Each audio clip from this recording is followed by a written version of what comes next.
নিমিষের মধ্যে কী যে হয়ে গেল। এক রাতেই কিন্তু সব কিছু ধুয়ে নিয়ে গেল, কত ঘর বাড়ি, কত যানবাহন, গরু ছাগল, হাঁস মুরগি সব কিছু। হ্যালো এভরিওয়ান, আসসালামু আলাইকুম। কেমন আছো সবাই? আশা করছি সবাই অনেক বেশি ভালো এবং সুস্থ আছো। আমরাও আলহামদুলিল্লাহ যে অবস্থাতে আছি ভালো আছি। মনটা অনেক খারাপ নিয়েই আজকে ভিডিওটা শুরু করলাম। এখন বাজে 8:30। বাড়ির চারিদিকেই দেখো সব জায়গায় শুধু জল ভর্তি। বৃষ্টির জল এক রাতেই এতটা পরিমাণে বৃষ্টি হয়েছে যে আর বলার মতো না। তবে আলহামদুলিল্লাহ একটা জিনিসের কাছে, আল্লাহর কাছে লাখ শুকরিয়া, একটা জিনিসের জন্য বলতে গেলে আমাদের শুধু এই বাড়ির পিছনটা, সামনেরটা, এদিক ওদিকেই জল ছিল। আমাদের বাড়িতে তেমন কোনো ক্ষতি হয়নি, কিন্তু আমাদের পাশের এলাকায় বা আমাদের পাশের বাড়ি, তাদের কিন্তু অনেকটাই অবস্থা খারাপ হয়ে গেছে। একদম উনান পাট সহ সব কিছুতে একদম পানি ঢুকে গেছে। আমাদের পাড়াতে তেমন একটা বেশি ক্ষতি হয়নি, কিন্তু ওই আমাদের পাশের এলাকাগুলোতে, যেরকম আমাদের থেকে আরও একটু দূরেও আছে, যেমন বেশিরভাগ ক্ষতি হয়েছে ওই নাগরাকাটা, সলকাপাড়ার দিকে, আমাদের জেলারই আর কি। ওইদিকে কিন্তু মিতলি ব্লকের ওইদিকে কিন্তু অনেকজনের অনেক রকম ক্ষতি হয়ে গেছে। আর এত জোরে বৃষ্টিটা হয়েছে যে আর বলার মতো না। সাথে কিন্তু প্রচণ্ড পরিমাণে হাওয়া, সে কারণে কিন্তু অনেকের বাড়িঘর, গাড়ি, টোটো এবং কি ছাগল, হাঁস মুরগি সব কিছু ভেসে গেছে। সারাদিন শুধু নিউজে এটাই দেখছি। যেহেতু আমার ফোনে রিচার্জ নেই বা টাকা নেই, সে কারণে কিন্তু আমি দেখতে পাচ্ছি না আমার ফোন দিয়ে।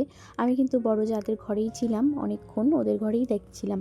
সকালবেলা উঠেই যখন ব্রাশ হাতে নিলাম, চলে গেলাম একটু রাস্তার দিকে। আমরা যেই কলপাড়ে যাই না, সেই কলপাড়ে প্রচণ্ড পরিমাণে বৃষ্টি। এতটা বৃষ্টি, বৃষ্টি বলতে গেলে জল লেগে আছে আর কি চারিদিকে। তো এতটা পরিমাণে জল এক হাঁটু করে রাস্তাগুলো দিয়ে যাচ্ছে।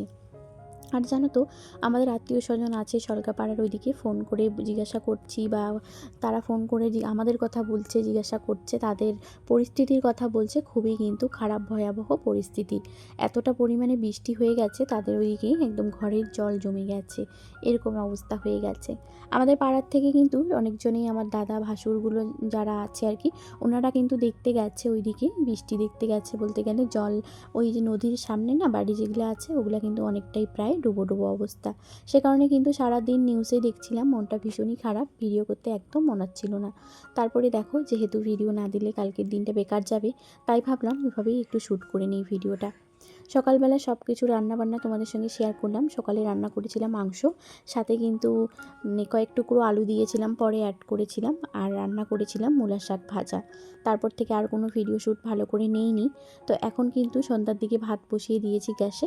হাজবেন্ড চলে আসলো সবজি বাজার নিয়ে। এখন রান্না করব একটা সুন্দর জিনিস। এই যে দেখতে পাচ্ছ, সব কিছু মশলাগুলো দিয়ে দিলাম। এখানে দিয়েছি গরম মশলা একটু থেতো করে, সাথে দিয়েছি আদা, রসুন, কাঁচা লঙ্কা, তারপরে পেঁয়াজ, সব কিছু একসঙ্গে ভালো করে একটু ভেজে নিয়ে দিয়ে দিচ্ছি মস্তিষ্ক। তো দেখতে পাচ্ছ, এটা খেতে আমাদের ভীষণই ভালো লাগে, আমরা সবাই খেতে খুব পছন্দ করি মাংস। আর এই যে মস্তিষ্কটা নিয়ে এসেছে, মাংসটাকে আমি দিনের বেলা রান্না করেছি, আর এটাকে কিন্তু রেখে দিয়েছি। এখন এটাকে একটু ভাজা করে নিচ্ছি, আর এভাবেই করে নিলাম। তো দেখো কি সুন্দর হয়েছে ভাজাটা, তাই না? খেতেও কিন্তু অনেকটাই টেস্টি হবে। তো দেখো, এদিকে কিন্তু এখন কারেন্টও চলে গেছে। ওভাবে ফোনের ফ্ল্যাশ জ্বালিয়ে আগে রান্নাবান্নাগুলো করে নিচ্ছিলাম। কারেন্ট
ভিডিওটি যদি ভালো লাগে একটা লাইক করে দিও। লাইফস্টাইল ব্লগ পছন্দ করে তাদের কাছে পৌঁছে দেওয়ার সাহায্য করে।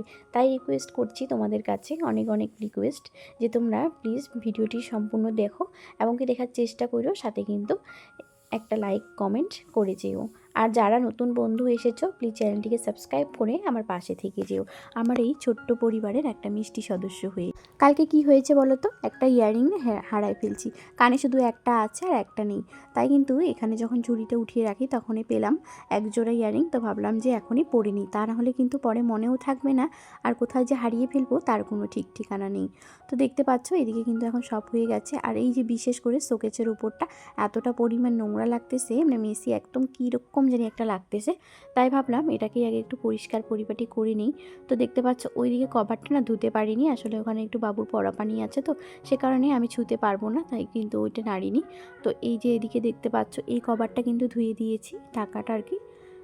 তো এখন কিন্তু ওটাতে সুন্দর করে বিছিয়ে তারপরে সাজিয়ে রাখবো সব কিছু। এদিকে আমি একে একে সব কিছু নামিয়েও নিচ্ছিলাম। আর ওদিকে জানো তো বাবুকে বই পড়াতে বসিয়ে দিয়েছি। ভাবলাম ওকেও কিন্তু ওদিকে টাইম দিতে হবে, আর এদিকে আমার কাজগুলো করে নেব। কিন্তু ছেলেটা ইদানিং এতটা দুষ্টামি করছে, আগের মতো না এখন আর পড়তে চাচ্ছে না। কেন জানি না, ওর মনে হয় খেলার নেশাটা একটু বেশি হয়ে গেছে, তো সে কারণে হয়তো পড়তে চাচ্ছে না। লিখতে তো একদমই পারে না, লিখতে চায়ও না। অনেকক্ষণ থেকে ওকে ধরে বসিয়ে দিলাম যে একটু লেখালেখি করো। আগে কিন্তু ওকেই টাইমটা দিয়েছিলাম আর কি, তারপরে এই কাজগুলো করছিলাম। রান্না করে এসেই কিন্তু আগে ওকে নিয়ে বসেছিলাম। একটু হলেও পড়তে চায় কিন্তু একদমই লিখতে চায় না। আর আচ্ছা বন্ধুরা, তোমরা কি একটা জিনিস লক্ষ্য করে দেখেছো, আমার গলার আওয়াজটা কিন্তু একটু অন্যরকম লাগতেছে। কারণ কি হয়েছে বলো তো, আজকে একটু ঠান্ডা লেগেছে। এতটা পরিমাণে বৃষ্টির কথা তোমাদেরকে বললাম না, অনেকটা বৃষ্টি, সেই সাথে সাথে কিন্তু ঠান্ডাটাও ভালো নেমে গেছে। সেজন্য কিন্তু একটু গলাটা কেমন জানি লাগতেছে, নিজেরও কিন্তু এরকম একটা খুসখুসভাবে এরকম একটা করছে আর কি গলাটা। তো যাই হোক, বাদ দাও। এদিকে দেখো এখন কিন্তু সোফার কভারটাও ঠিক করে নিচ্ছি, যেহেতু কারেন্ট এসে গেছে। আর জানো তো যখন সোফাটার কভারটা ঠিক করে নিলাম একটু পরেই কিন্তু, মানে বালিশ কভারটা ঠিক করে নিলাম একটু পরেই কিন্তু কারেন্ট আবার চলে গেল। এখন পর্যন্ত কিন্তু কারেন্ট যাওয়া যাওয়া আসা আসা করছে, এরকমটাই চলছে। কখনো বা যাচ্ছে কখনো আসতেছে। আকাশের অবস্থা কিন্তু এখনও তেমন একটা ভালো নেই। আর জানো তো আশেপাশে যে জেলাগুলো আছে, আমাদের জেলার আশেপাশের জেলাগুলো, সেই জেলার থেকে আমি ভিডিও দেখছি বা নিউজগুলো দেখছি, অনেকটাই মানে ক্ষতিগ্রস্ত হয়েছে। অনেকেই, অনেক কন্টেন্ট ক্রিয়েটার আছে, তারাও কিন্তু ভিডিও করছে, ব্যক্তিগতভাবে ব্লগ করছে এবং কি তাদের চ্যানেলেও ওই সব কিছু আপলোড করছে, দেখাচ্ছে। সেগুলো দেখে না এতটা পরিমাণে খারাপ লাগছে যে আর বলার মতো না। আল্লাহর শুকরিয়া যে আমরা অনেক ভালো আছি এখানটায়। অনেকেই কিন্তু আজকে সেই কান্নাকাটি, অনেক চিন্তা ভাবনা নিয়ে আছে।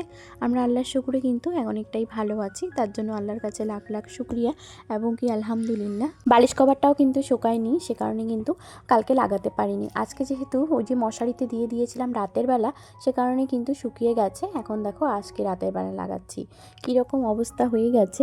তো কি করব বলো, আল্লাহর দেওয়া জিনিস, সেটাকে তো আর মানে কোনো রাগ গসা হইলে চলবে না, সেটাই হচ্ছে বড় ব্যাপার। তো এদিকে কিন্তু বালিশ কভারটাও লাগিয়ে নিয়েছিলাম। তো আজকে ভিডিওটা আমি এখানে শেষ করছি, ভালো লাগলে অবশ্যই